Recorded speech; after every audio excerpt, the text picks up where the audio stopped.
আসসালামু আলাইকুম। আজকে আমরা আলোচনা করব কিভাবে জিএল টেলিকমের একটি অ্যাকাউন্ট খুলতে হয়। প্রথমে প্লে স্টোরে চলে যেতে হবে, এরপর সার্চ করতে হবে জিএল টেলিকম।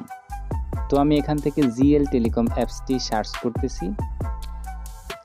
তো সার্চ করার পর আমাদের সামনে এরকম একটি অ্যাপস চলে আসবে। আমরা এটিকে সিলেক্টেড করব এবং এখান থেকে এটিকে ইনস্টল করে দেব।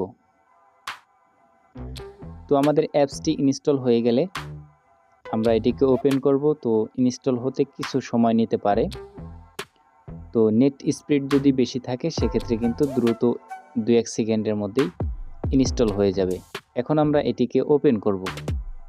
তো ওপেন অপশনটা ক্লিক করার পর এরকম একটা ইন্টারফেস আসবে আমাদের সামনে। এখান থেকে রেজিস্টার এ নিউ অ্যাকাউন্ট অপশনটি ক্লিক করব। তো এখান থেকে ক্লিক করার পর এরকম একটি ফর্ম আসবে। উক্ত ফর্মটি পূরণ করতে হবে। প্রথমে আপনার নাম টাইপ করতে হবে, এরপর মোবাইল নাম্বার, এরপর ইমেল টাইপ করতে হবে, এরপর আপনার ন্যাশনাল আইডি কার্ড, এরপর আপনার জন্ম তারিখ, এরপর হচ্ছে আপনার একটি 6 ডিজিটের পাসওয়ার্ড ব্যবহার করতে হবে। এরপর একটু স্ক্রল করে নিচে যাব, এরপর হচ্ছে এখানে পিন নাম্বার অপশনে 4 সংখ্যার একটি পিন টাইপ করতে হবে। এরপর সিলেক্ট ডিভিশন অপশনে আপনার বিভাগটা সিলেক্টেড করে দিতে হবে। এরপর সিলেক্ট ডিস্ট্রিক্ট অপশনে আপনার জেলাটা সিলেক্টেড করে দিতে হবে।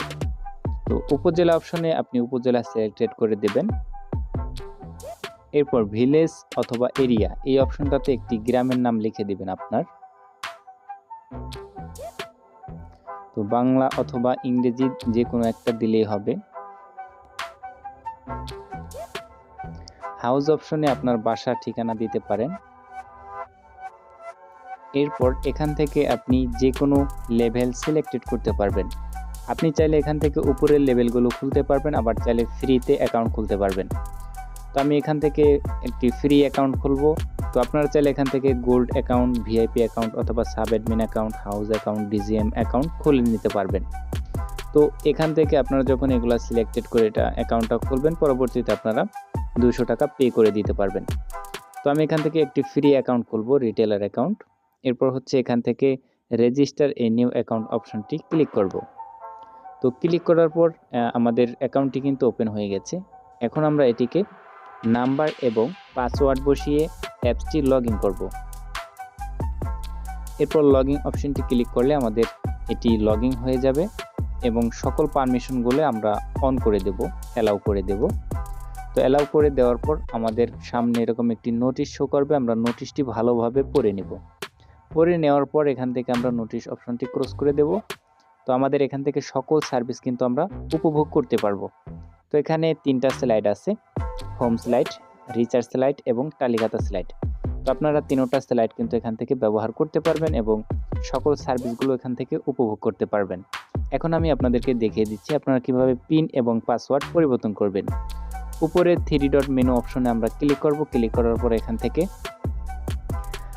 চেঞ্জ পাসওয়ার্ড অপশনটাতে আমরা ক্লিক করব। তো ক্লিক করার পর এখান থেকে আপনার বর্তমান যে পাসওয়ার্ডটা দিয়ে আপনি খুলেছেন সেটি ব্যবহার করবেন উপরে। এরপর নিউ পাসওয়ার্ড অপশনে আপনার নতুন একটি পাসওয়ার্ড ব্যবহার করতে হবে। কনফার্ম পাসওয়ার্ড অপশনেও আপনার নতুন একটি পাসওয়ার্ড ব্যবহার করতে হবে। এরপর এখান থেকে কনফার্ম অপশনটি ক্লিক করলে আপনার পাসওয়ার্ড পরিবর্তন হয়ে যাবে। এরপর দেখাবো কিভাবে আপনারা পিন নাম্বার চেঞ্জ করবেন।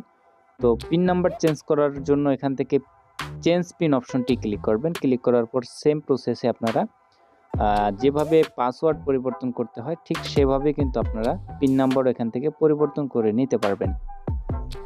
এরপর আপনাদেরকে দেখাবো আপনারা কিভাবে এখান থেকে 2 স্টেপ অন করে রাখবেন, অথবা আপনারা এখান থেকে ডিভাইস লক অন করে রাখবেন। আমরা প্রথমে ডিভাইস লকটি দেখাবো। তো এখানে